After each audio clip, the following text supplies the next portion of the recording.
Welcome to the Got Invention Show. I'm your host, Brian Freed, and today our guest is Moustafa Moustafa. He is the inventor of a very innovative wound closure technique called WoundZipper. Welcome to the show, Moustafa. Thank you, Brian, for bringing me to your show, the Got Invention Show. I'm really very excited. Well, we're even more excited to have you, Moustafa. Tell us a little bit about who you are and where you're from. I am from Los Angeles, California, and I am board certified by the American Board of Emergency Medicine, and I practice emergency medicine and urgent care medicine, both. Okay, and how long have you been doing that for? For 30 years. So I'm sure in the ER, you've seen some pretty traumatic situations in there, and I'm sure that it's kind of led you to thinking about how you can make things better or easier for yourself and probably for the people that come in. I know that I'm scared to come see you. You don't know what to expect. You know that something is probably going to hurt. So I'm sure that you experience that on your side, being the one to kind of give us that pain. You're exactly right. People come to the emergency department scared, and one of the areas that most of us had some experience is, God forbid, you got a laceration, you fall down, and you got a cut. The first thing come to your mind is needles. Thinks this is gonna hurt, and it's gonna take a long time. I'm not getting out from the ER for a long time, and that's why I came with my invention called WoundZipper to eliminate all these scary situations. Yeah, stitches, broken bones, and everything else. But you focused on the stitches part. So when somebody comes in and they have some kind of deep wound, you're going to repair it. So how is it typically done now? What we call it, the gold standard is you go and look at the wound and you clean the wound, and then you inject actually anesthetic called lidocaine, and the lidocaine itself burns. And then come another area that's also hurts most of the time is the needles, the stitches itself. Although the local anesthetic will help decrease the pain, it's time consuming, and itself it hurts. The local anesthetic, you go to the dentist, they give you Novocaine, to numb you up. It hurts. With anything got needle, it hurts. And WoundZipper eliminates all this, and it's very fast as well. So you get in and out from the ER in a record short time. So what made you come up with this? And we're going to show the WoundZipper in a moment, but what was the point where you said, this is too much for us as the ER doctor, and it's too much for the patient? What was that point that you said, you know what, I have to do something, and this is what I came up with? Exactly, because it's the patient. We go to the ER, patients are complaining for wait time. It's a national wide problem. And then the pain, and then the doctor have a different view, and the staff. This something looks very simple, and it shouldn't take time. So usually they got pushed away because there are other priorities. And from the patient perspective, you say, you know what, this is very important to me. I want to get out from here as soon as possible. So the WoundZipper comes in, because once the doctor had the WoundZipper, he will close the wound very fast. Patient goes out, and then the doctor can focus on the heart attack, the strokes, the big trauma, the motor vehicle accidents, collisions, all the things. So it really solved a problem. Good. Well, when did this idea come up in your head? What made you come up with this? And we're going to look at it in a second, but the question is, how did you come up with it? Like, what was it at that moment that made you say, this is something I need to change? Exactly. That came to my mind, like children especially, become horrified with the laceration. And once they just see the needles, they start screaming. and you haven't even let's start the procedure yet to close it. Of course, the staff will be stressed, because everybody loves kids, and then they see screaming, and so I said to myself, it's like kids like Band-Aid. They understand Band-Aid, and once you tell them, hey, I'm gonna put a Band-Aid on your wound and you get it out from here, they accept it. So the wound zipper looks like a Band-Aid, and you can put it in few seconds and the child goes home. And So that's it's a like, Band-Aid for a pretty serious wound that yeah, has some magic to it. So it's a Band-Aid for your boo-boo, right? That's all it is. exactly, and you have to talk to the child, calm him down. Parents also, are anxious and they wait a long time. Once you put this something look like a Band-Aid to the child does not scream because they understand what a Band-Aid is, and then they go home fast and happy. All right. Well, let's show the viewers and the listeners what it is that you have. So why don't you show us your packaging, and then show us what's inside your packaging, and then we'll go into a video to actually show the demonstration of it. So here's the package, and hopefully everybody can see it. It's here. From the outside, it looks like a Band-Aid, and he got an adhesive in the back. You just remove it, and you apply it to the wound. Just lift it a little bit higher so we can see. All right. He's here two parts and has a magnet inside. You see, it attracts each other and hold the wound together. And on the back is an adhesive tape. Adhesive tape, and it got removed, so expose the adhesive part, and then you apply it to the skin. Very interesting. So let's take a look at the video, and let's see what it is that you have here, Moustafa, because the video is really interesting how it explains it. Exactly. So why don't you show us and walk us through what it is that we see here?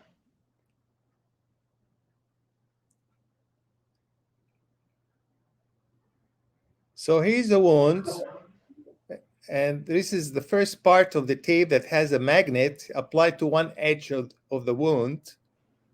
And here's the other tape with the magnet with the opposite polar. And then it's actually here that shows you that the two magnets attract to each other and close the wounds. And then a few days later, you just remove what it looks like a Band-Aid, and the wound is already, healed. There is no anesthetic or any painful needles could be applied, and the patient would go home in a minute. Wow. That's unbelievable. And there's your video found on YouTube. And then let's just kind of go through these. Let's go through some of these pictures that you have here. Okay. So here's, you can see from the left side is a nice girl like fell down, and she has a gash on her forehead. Oh, boy. And it looks like scary now. And this is after we applied the WoundZipper. This is the second slide. And then a few days later, we removed the WoundZipper, and it looks like the gash is gone. That's it. Wow. You don't need to put stitches. You don't need to do anything. And the patient just go home in minutes instead of spending an hour, do the procedure, maybe less, plus the waiting time as well. And for the OR, every minute in the OR costs $600. Yeah, I mean, there's nothing.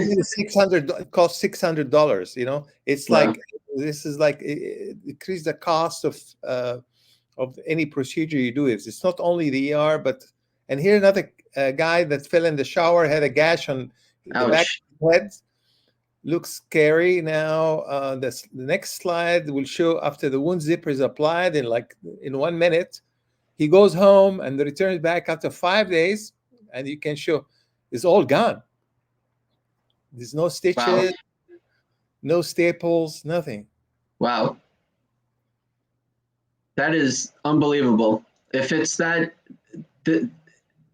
I'm telling you, like for the kids and for the adults, just to be able to experience that instead of going through that whole with like all the what are they putting? They're putting a shot inside to clean it, right? There's all these things. Lidocaine, local anesthetic, because if you don't put the local anesthetic, you're gonna hurt like extensively.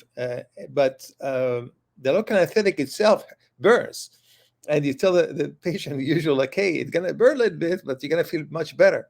But the shot itself, the local anesthetic really hurts as well. And show the kid the needle, the syringe, and with the needle on top of it. It's just without doing the procedure, it just aggravate the child and the parents. So, well, Moustafa, you went to school to be a doctor. I'm not sure if you necessarily said, you know what, I want to be an inventor or I'm going to invent something, but you're in the ER. You realize that this is a problem. You feel like you can make it better. And now here you are with WoundZipper. So when you came up with the idea, Moustafa, what did you do first? Like you had that moment of saying something about the magnets and this, like what did you do first when you said, I need to make this better? I came with the idea and I said to myself, I need to like do a drawing. So I sat down and did the drawing. And then I thought about what material I can use. So I started thinking about the material. And then I tried to get some advice from other people. And, I got some help from people that have expertise in the medical device. I talked to other entrepreneurs because, at this time, you have to, ask other people that the experience. We learn from other people. And then you learn about inventing in general. They have to have like an idea that solve a problem. Then you make sure there's nobody else actually thought of it. And then once you do your research, your patent search, you talk to an attorney that has expertise in this area, and you file for a patent. So right. That's your idea. Moustafa, when you first came up with the idea, though, did you say this needs to be almost like a Band-Aid? There's going to be two parts and it's going to have a magnet inside. Is that how it started? Yeah, yes, because I said, it has to have the function of bringing the two edges of the wound together without inducing pain. And that's then the only way I thought it should be a magnet. But the challenge with me is to find the magnet, which magnet, because I thought about, the magnet you put on the fridge. And, it's like flexible. It has to be flexible. And it could be sandwiched within other layers of dressing, so to fit in the wound itself. So it was difficult to find the material. And then I contacted a company. And they told me, okay, we're going to do the engineering part of it, but we're going to charge you a lot of money. And the same person who told me he cannot help me because it needs a lot of money, he's the same person who told me, hey, I can show you something. He showed me something. He went to his truck and bring it to me. And it looked something like that. And it was a magnet. And that's exactly what I was looking for. Exactly. The person who told me he cannot help me, he's a person exactly who could help me. Say, I cannot help you with the engineering, but you know what? I know somebody sells this very strong, flexible magnets, and that was really very helpful. So and now you had to figure out, okay, so I have the magnet. Now we have to figure out the material that goes around the magnet and adhesive and everything else, and you have to make sure the adhesive can stay on the skin, that it's approved type of material and stickiness that's allowed to be on the skin, right? So walk us through what you had to experience, because you're using things in the ER all the time. But now that you're an inventor and on this side doing almost like the product development, you probably look at what the tools and the material and all these things, the pads, all different now to say, right? It's interesting. Exactly. And so I started talking to my colleagues and tell them about the idea. And some of them, they told me, it's not manufacturable. This was one of the challenges. Can you manufacture it? And the other challenge, and this is one of the really important, hurdles that people tell you. If you cannot manufacture it, you cannot use it.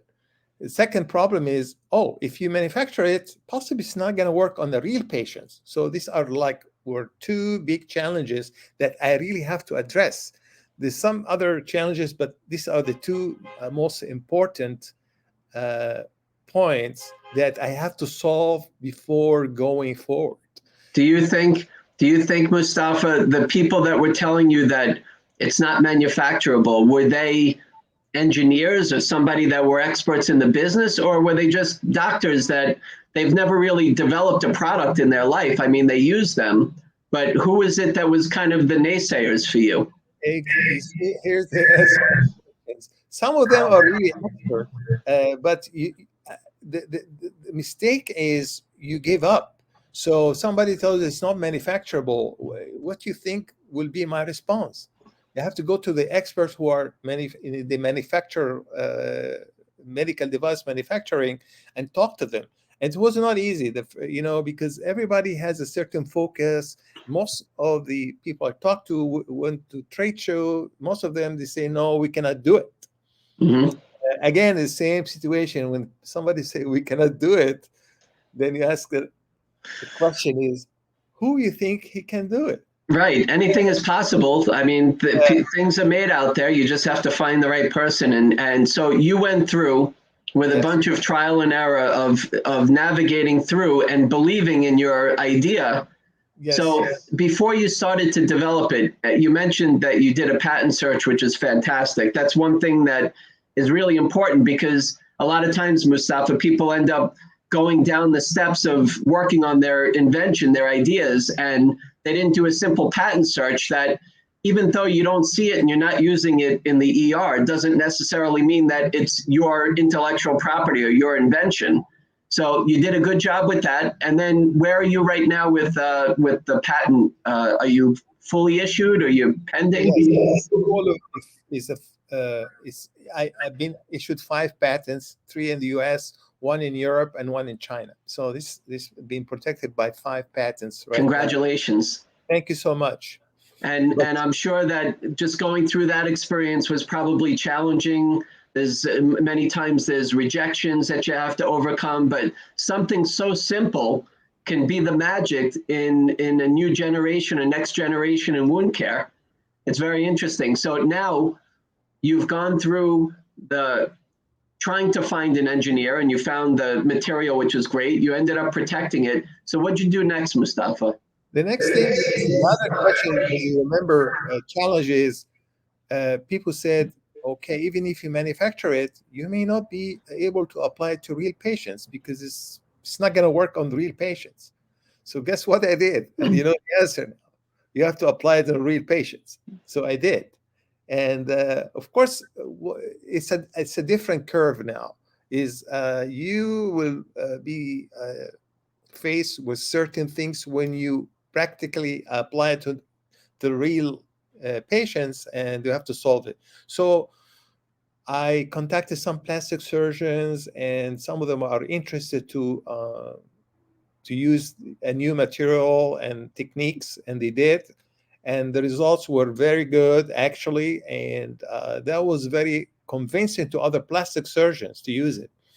And without this, then your invention gonna just be a piece of paper if you cannot apply it and use it on real patients. So that was the challenge.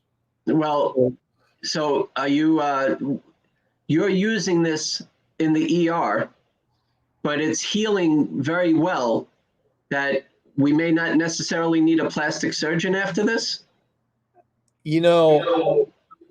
Plastic surgeons they do procedure that needs like more debridement, and the plastic surgeon will exist, of course, because they have a different scope. to do more complicated cases, but the plastic surgeon can use it on their real patients for reconstruction and other things. So it's one tool that we as a ER doctor and plastic surgeon can use it actually on real patient. It is just one tool for doctors. I'm talking about a simple laceration that WoundZipper can be applied to. But plastic surgeon, they have much more complicated cases like reconstruction, burns, and so it will be useful for them in one stage of their surgery. So when you were working with your prototypes, they had to almost be they almost had to be ready for the real thing for you to test to see if it was really going to work. Were the ones that you tested, were they the finished product or were they still the prototype? I'm going to show you today in the video. That's actually a prototype, but it looked like already finished product. Because my idea is, when people say it doesn't work or not manufacturable, I want to give really a very good impression. This thing is going to be like an end product. You can touch it, see it.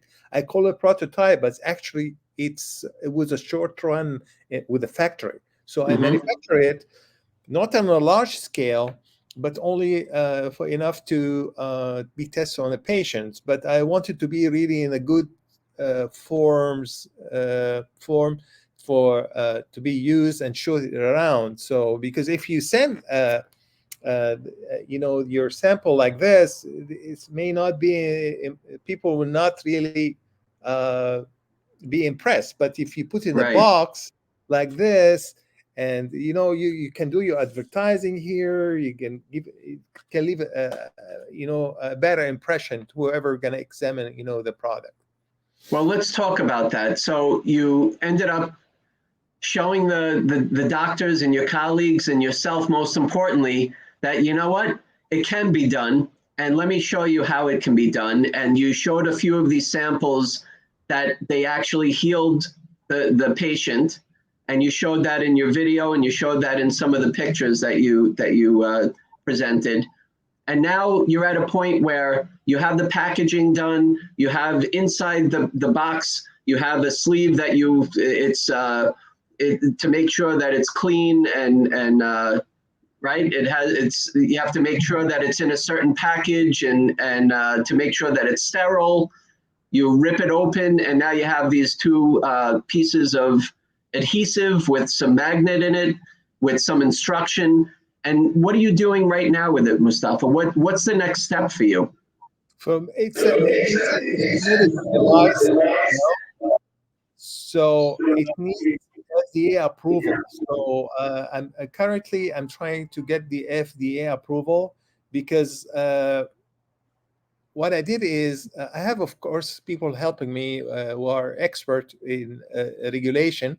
This did something called pre-submission to the FDA, and the FDA look at it and they say, well, you know what, we haven't seen such things before, which is good news for me, because it tells you by the admission of FDA that there's nothing like it in the market. If there is something like it in the market, it would be a much easier process. Right, but you have an issued patent already. You have a patent on it too, so that had to go through some due diligence there. Yes, the patent does not relieve you from getting FDA. So it's just a patent. You're protecting your idea. But now to apply it on patient, the FDA has to say, okay, we can apply it. But the FDA say, you know what, because it's something new, we've never seen like something like it before. You have to go through some tests, make sure there's no allergy, you're compliant with sterilization, all the things. So at this time, I'm trying to get the FDA approval. Okay, so you're looking for FDA approval. That might mean that you're looking to manufacture it yourself and to distribute it, where people and doctors and hospitals are purchasing it from you?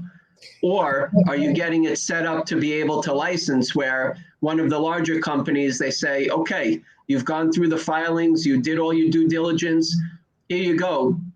I have everything ready for you. Now I'd like you to sell it and you to make it, you sell it, and I earn a royalty from it. That means you. You know, I remember the beginning of the show, and no surprise to you and your audience that I'm a doctor. So I should not, lose focus on what really I am. I'm a doctor. So now when you go to commercialization, that's a totally different skill. And usually doctors every day they go and see patient and they go home. They don't have the resources to do the commercialization of a medication or any medical product. It has to be given to a people who already have the setup. They need staff.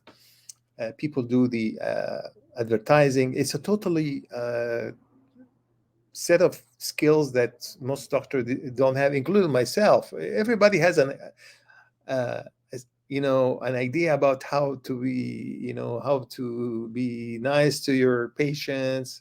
But when it comes to selling a product, it's better to get it to the people already in the market selling this product. Absolutely. So And yes. It's so interesting that it's so simple and so effective. And it's a good thing that I didn't eat before we did our interview here, because I'm not very good with this, but it's something that you see every day and something that you have to overcome as a patient, and you make it easier for us when we're in the ER. So just something like this turns into just a simple adhesive that kind of gets into that area. It looks like you had to kind of shave around it to be able to put the tape on. And then you have the magnetic tape that kind of squeezes that wound together. And 5 days later, you have the magic right there. Exactly. Amazing. Congratulations. Really well done. And how do you feel? How do you feel right now? I feel What you've accomplished? my part, the next part, to get the FDA and then try to commercialize it in the market. So I'm trying to, parallel to the FDA, getting a big company that may be interested to sell it in the market, commercialize it. Moustafa, there's inventors that are listening. It doesn't matter if they're an inventor. They could be somebody that just came up with an idea, or maybe they're in the process at this point. Can you just give us some words of wisdom to what you've experienced so far as an inventor that maybe you could share with others? Yes, most of what I can tell you now is known to your audience. First of all, ideas are not enough. I had the idea, I put it on a paper. You have to show it's manufacturable, and you have to show it's unique and nobody have done it before.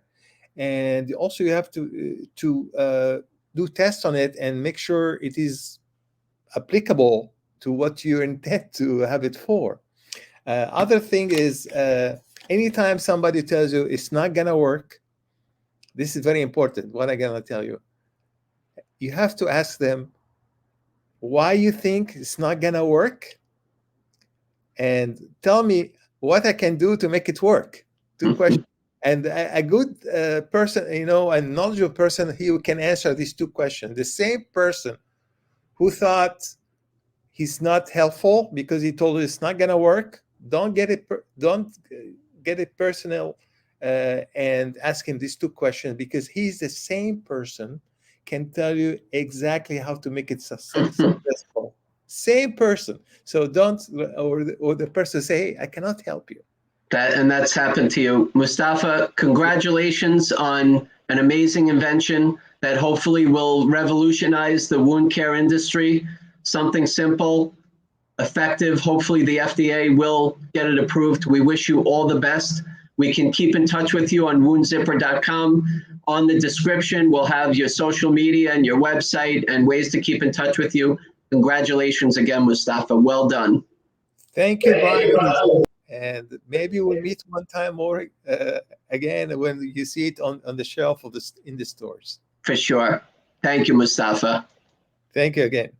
Thank you. And if you'd like to be a guest on the Got Invention Show, please go to gotinventionshow.com. Until then, keep making your dreams happen, just like Moustafa. Change the world and find a better way to do things for you and for other people out there.